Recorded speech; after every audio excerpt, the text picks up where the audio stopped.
মমতা ব্যানার্জির স্ট্যাম্প ওর পিছনে আছে, অতএব ও যা করছে এটা কমপ্লিটলি মমতা ব্যানার্জির গাইডেন্সে করছে এবং ওয়ান ফাইন মর্নিং ও কোর্টে যাবে, বেল পেয়ে যাবে, লিখে রাখবেন, আর বোলপুরের আইসি সাসপেন্ড হবে। গতকালও কিন্তু এসডিপিও অফিসে হাজিরা দেননি অনুব্রত মণ্ডল।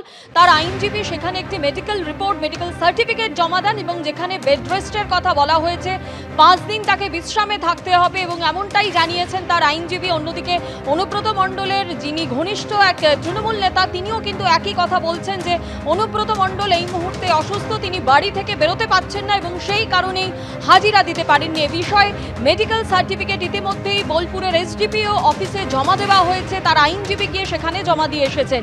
এমত অবস্থায় প্রশ্ন উঠতে শুরু করেছে, তাহলে পুলিশের তরফে এই মুহূর্তে পদক্ষেপ কি হবে, অনুব্রত মণ্ডলী বা কি করবেন? সরাসরি আমাদের প্রতিনিধি পার্থপ্রতিম ঘোষ আমাদের সঙ্গে রয়েছেন।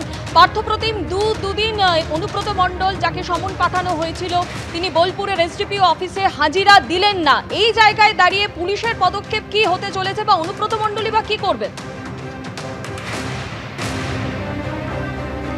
দেখো, দুজনের স্ট্র্যাটেজি কী হবে সেটাই এখন দেখার বিষয়। তবে তুমি দেখেছো যে শনিবার দিন অনুব্রত মণ্ডলকে যখন হাজিরা দেওয়ার কথা নির্দেশ ছিল পুলিশের তরফ থেকে, সেক্ষেত্রে তার আইনজীবীরা যান, বলেন যে তিনি অসুস্থ। তারপর দেখতে পাওয়া যায় তিনি পার্টি অফিসে যান, প্রায় দীর্ঘ কয়েক ঘন্টা থাকেন।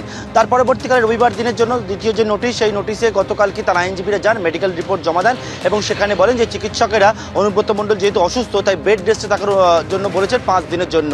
এবং এক্ষেত্রে কিন্তু পুলিশের তরফ থেকে এর পরবর্তী ক্ষেত্রে পদক্ষেপ কী নেওয়া হবে সেটা এখন দেখার বিষয়। তবে পুলিশ সূত্রে খবর যে চিকিৎসকের যে রিপোর্ট সাবমিট করা হয়েছে, সেই রিপোর্টের পরিপ্রেক্ষিতে চিকিৎসকরা এখন গোটা বিষয়টা খতিয়ে দেখার কাজ শুরু করেছেন যে অনুব্রত মণ্ডল কতটা অসুস্থ বা যে বিষয় বলা হয়েছে সেই বিষয়ে 5 দিনের জন্য বেড রেস্টের প্রয়োজন রয়েছে কিনা। কারণ একাধিক বিষয় তার শারীরিকভাবে তিনি অসুস্থ সেই বিষয়ে উল্লেখ করে এই যে চিকিৎসকের যে প্রেসক্রিপশন সেখানে কিন্তু জমা দেওয়া হয়েছে।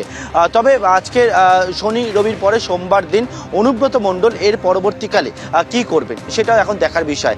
পুলিশের তরফ থেকেই বা কী করা হবে সেটাও এখন দেখার বিষয়, কারণ পুলিশ ইতিমধ্যে জানিয়েছেন যে কড়া ব্যবস্থা নেওয়া হবে এবং এফআইআর পর দুটি নোটিশ যায় অনুব্রত মণ্ডলের কাছে। কিন্তু অনুব্রত মণ্ডল শনি এবং রবি দুদিনেই গরহাজির থাকে। আজকে সোমবার দিন কি পদক্ষেপ নেওয়া হয় বা কিছু করা হয় কিনা, কি স্ট্র্যাটেজি পুলিশ বা অনুব্রত মণ্ডলের সেই দিকে সকলের নজর রয়েছে। পাশাপাশি তুমি জানো যে এই ঘটনার পরিপ্রেক্ষিতের মধ্যেই বোলপুরের আইসিকে উদ্দেশ্য করে এক ছাত্র নেতা, তিনিও কিন্তু একটা ভিডিও ভাইরাল হয়, তিনি আক্রমণ করেন। তার পরিপ্রেক্ষিতে পুলিশ জানাচ্ছে ওই ছাত্রনেতার বিরুদ্ধে 3টি ধারায় এফআইআর করেছেন তারা স্বতঃপ্রণোদিতভাবে সিউড়ি থানাতে, এবং সেক্ষেত্রেও একটি জামিন অযোগ্য ধারা রয়েছে।